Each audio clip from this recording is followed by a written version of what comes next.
My name's Chris Lewis. I'm here to talk to you about the restoration of the Jazz Singer, the original 1959 color tape recording, which was restored by David Crosswaite here at DC Video in Burbank, California. Chris, welcome back to DC Video. Thank you, David. It's always a pleasure to be here. I've actually been involved in the archiving of my dad's material since 1995. I've been in charge of his film and television archive, trying to reclaim the things that have been out there floating around for years in Hollywood or vaults around the world, remastering them, getting them put into digital formats that can be used nowadays. It's been quite a chore, but the great thing is my dad saved everything. He used to call the American Kinescope Company and have them record the shows that he had on television, live performances. He has every audio tape of every interview he's ever done. He used to carry a tape recorder around with him. He carried a camera with him. We have documentation of almost everything he does, but that's the great thing, is we can go to the film vault now and we have 1,500 cans of film that we can pull things from all different parts of his career, and he had the wherewithal to save those things back then. Well, when Chris brought the tape to me, I treated that tape as I do any vintage tape from the late 50s very carefully and very specially, because color videotape at that time was very rare. The recording itself is on a 2-inch wide tape, similar to this tape sitting on the machine behind us here.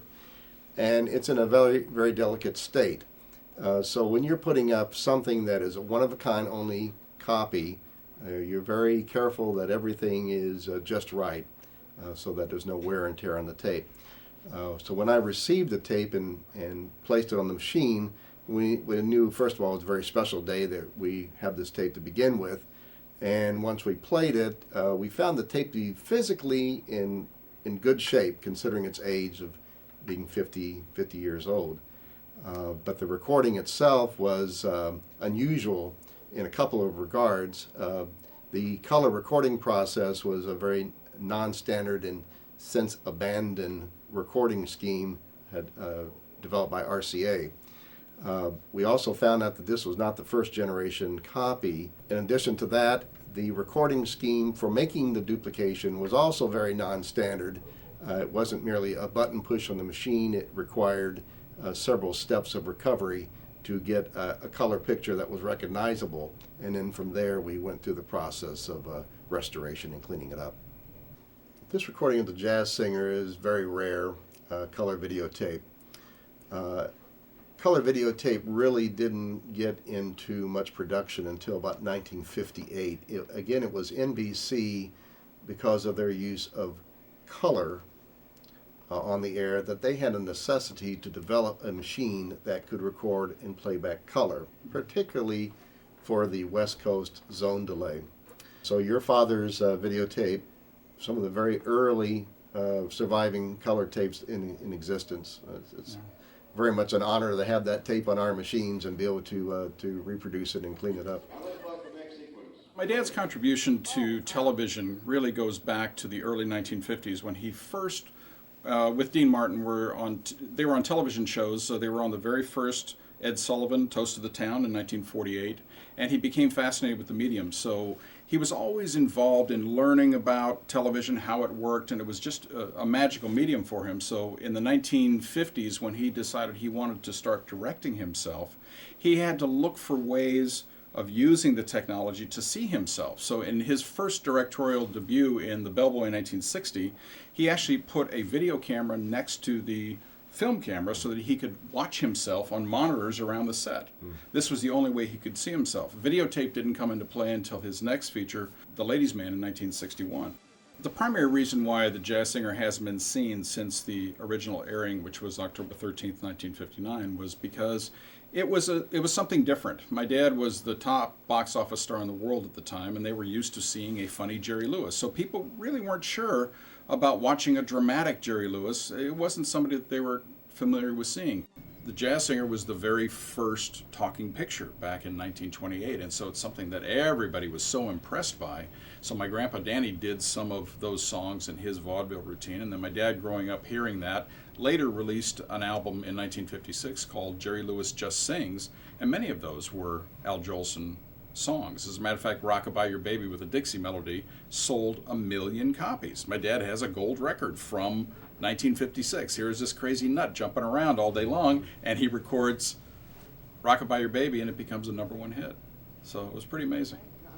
My dad, of course, was involved in all the decisions for casting and who actually worked on the project. He did choose Ralph Nelson as a director. This was something that was, as I said, was very close to his heart. So choosing Anna Maria Alberghetti was pretty easy because he was working with her at the time on his film Cinderfella, which she starred as the Princess Charming.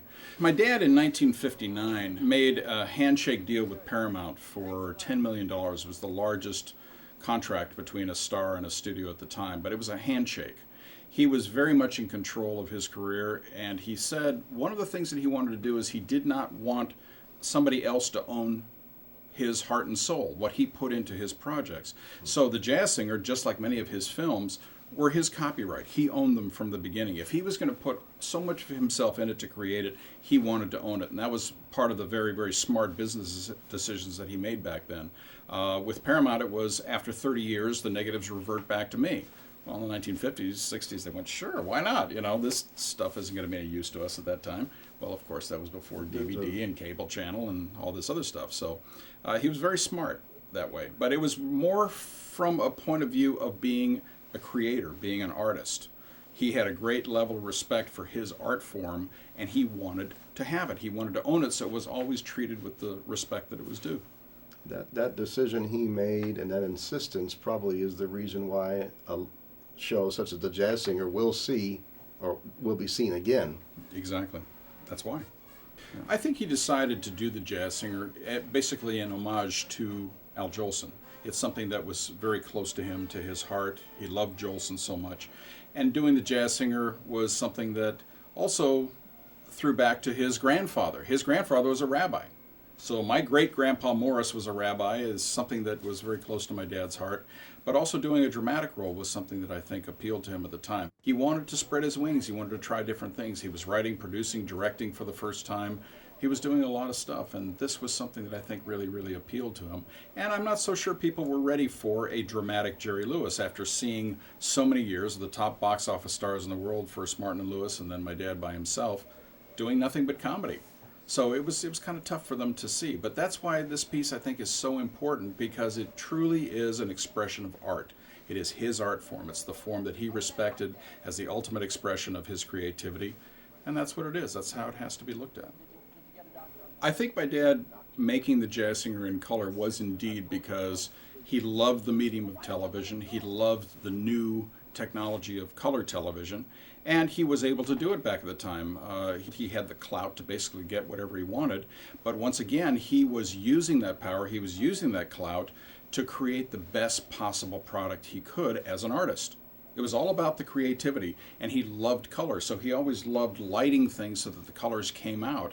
And even with this color process, which was called what at the time, David?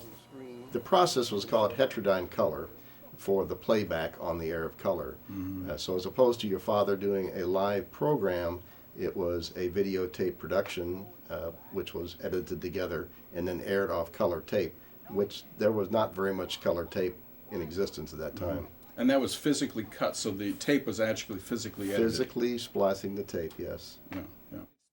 When we put up this 2-inch videotape to look at, we started to view it from beginning to end, and we found that there were some places where the audio was just silent.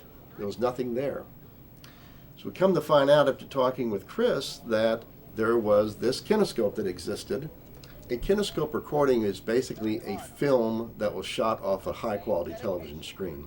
So therefore a decision was made to go ahead and restore the videotape from beginning to end picture-wise, and then we will look into how do we marry the kinescope audio in places where there was no videotape audio to make a complete soundtrack. Chris found a tape of half of the show that is of the soundtrack. Much higher quality audio than the kinescope. So now we had 3 elements to deal with. So the use of these 3 elements of 1/4-inch audio tape, kinescope, and 2-inch videotape is what enabled this program to come together. And I think it's quite incredible and very fortunate that Mr. Lewis was very adamant about saving this material, because I think otherwise one element such as the 2-inch videotape would not have been a presentable product. Exactly. Yeah, he was very, very conscious of being able to archive the material. He would call the American Kinescope Company, have them make a kinescope so he could give one to a friend, say the producer or director of the show. He liked to share the work. Again, this was his creativity. This was his art form. He liked to share the art with people. And this is how he looked at it all. It was a very, very serious way of dealing with something that people saw as fun or money-making, but it was his art. It was his passion. And that decision to archive this material 51 years ago makes it available today. Absolutely.